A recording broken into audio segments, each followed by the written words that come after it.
Қазір сағат 9 қараңдар. Мына кісілер кіре берсін. 3-4 адам. Біз 10-ға дейін күтейік. 10-нан кейін кете берейік. 10-ға дейін қалмайды. Біз 9-дан 15-ге дейін шығып кетуіміз керек осыдан түсіндірсің ба? 11-де кіруіміз керек қой Жібектас қайындайын. Мен айтып тұрған сол жүре беріңіздер.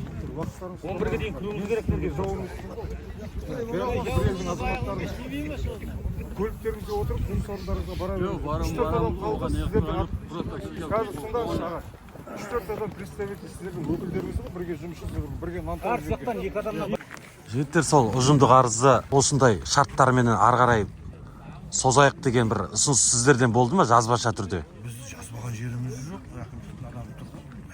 Жоқ, осы өзіңіздің жұмыс берушіге ноябрьде де бердіңіздер, сосын? Жоқ, айтқаннан бұрын жазбаша бердіңіздер ғой, иә? Ноябрь айында берілді бұларға кіріспен. Олардан сосын жауап келді ма? Ноябрь, декабрь, январдың жартысына келді қазір. Олардан жауап келді ғой, иә? Жауап бір рет отырыс болды. Жауап қанағаттандырылды. Қанағаттандырылды. Келісе алмай жатыр. Талап орындалмай жатыр. Яғни бұрынғы шарттарды өзгертіп жатыр ғой, азайтып жатыр, иә? Иә. Сосын қандай проблема бар тағы? Айлық па? Ол айлық ұжымдықта жоқ қой енді ол. Жұмысшылардың сұрайтыны burada өздерінің жағдайларын жақсарту мақсатында қазір бәрі қымбатшылық. Енді бұл кісілер жаңағы лицензиясын алмай тұрып, бізге жұмысшыларға уәде берген ғой.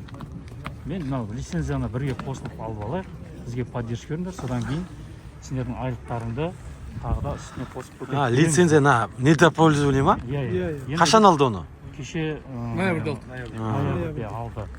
Енді алып болғаннан кейін 5% өзіміздің атымыздан деп қосып беріп, соны енді міндетсініп жатыр да, ол ақша емес үстіне қосылған айлықтың үстіне.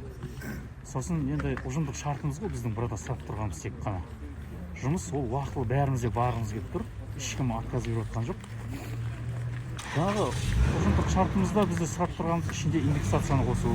Жыл сайын мынандай болып жүрмей, жаңа индексациялап берсе, инфляцияға байланысты. Біз ешкім шуламайды. Және сол индексацияны қосып бердің, енді қалған жағындағы мейрамдарда алатын премиальныйларымыз бар. Оларды содан кесіп жатыр. Кварталымыз бар, оны кесіп жатыр.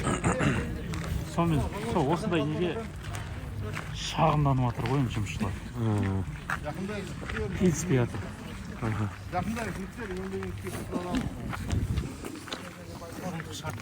Қалауын түсіндірсеңізші, бізге андай ұжымдық шарты негізі мынау улучшение жұмыс істеу керек па, әлде минусқа былай кете бере ма, оңға солға?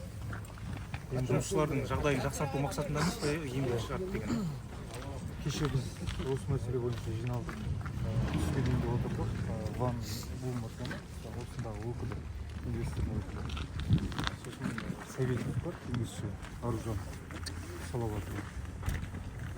Сосын Акалияма, кадр бөлімі, сол кісі бар. Бәріміз сол переговорға отырдық кеше. Түске дейін отырдық, түстен кейін де отырдық.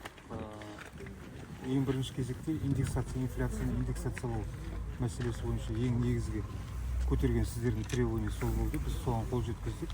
Қосымша 4 мерекеде жыл көлеміндегі мұнайшылар күні бар, тәуелсіздік күні бар, жаңа жыл мерекесі бар, наурыз мерекесінде 4 күнде. Соған 20 айлық есепті көрсеткіштен төленіп келген.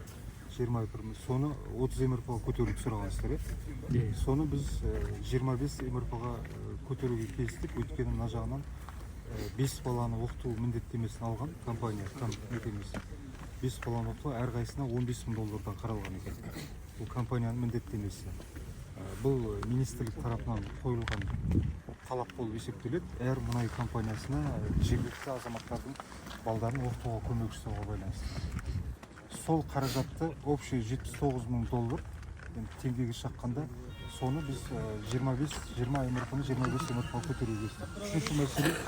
Үшінші мәселе 63 жасқа келіп, зейнет жасына келіп, зейнеткерлікке шығатын кезде төленетін бұрын қаржы қанша 50,000 теңге ме еді? 50,000 теңгені соны бір айлық көлемінде бір окладқа көтердік. Төртінші мәселе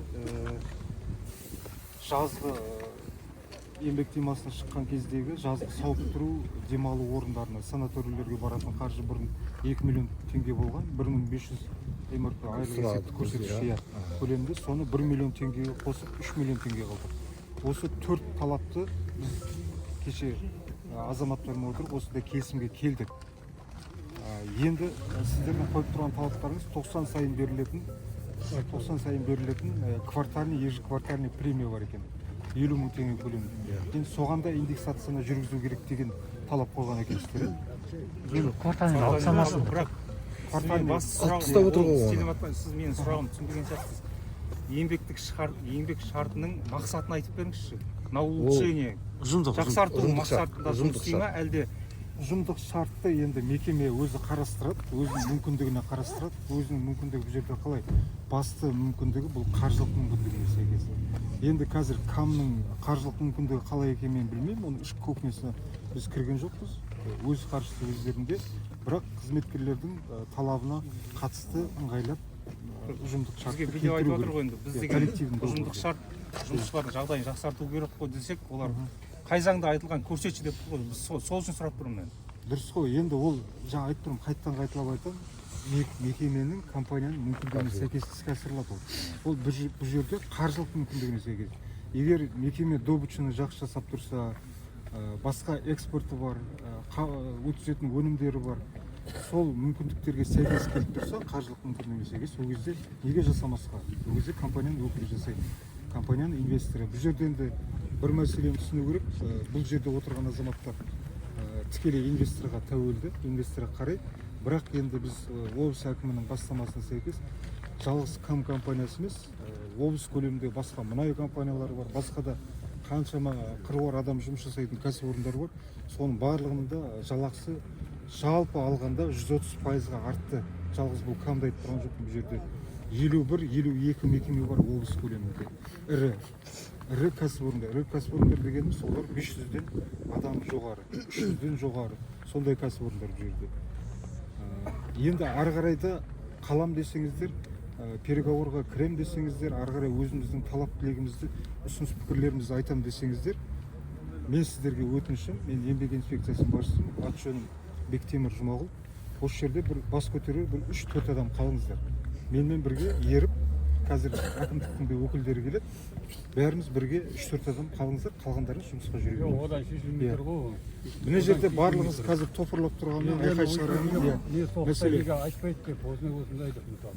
Қытайға шық десеңіздер қазір шығады, бірақ ол шыққанда бұл жерде ешқандай мәселе шешіле алмай қалады. Ішке кіріп, офиске кіріп, бір жағынан осы бәрі балдар кіретін. кіріп шыға берсінде 3-4 адам, 3-4 адам қалыңыздар.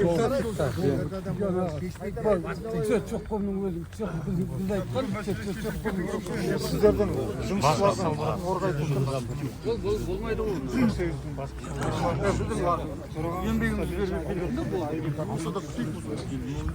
оның да айтуы сол, бұл жерде барлық топырлап тұрған ештеңе нақты мәселе шешуге атсалыса алатын 3 адам бар.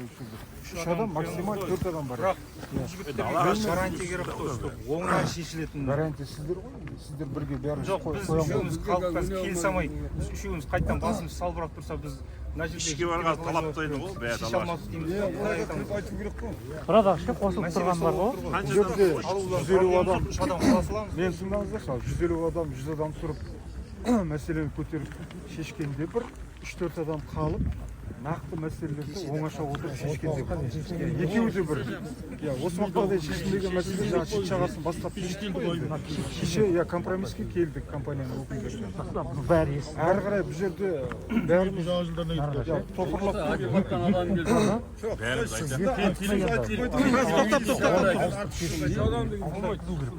енді осы мәселені кіріп айтайық та 3-4 адам айтып тұрмын ғой мен. Жоқ,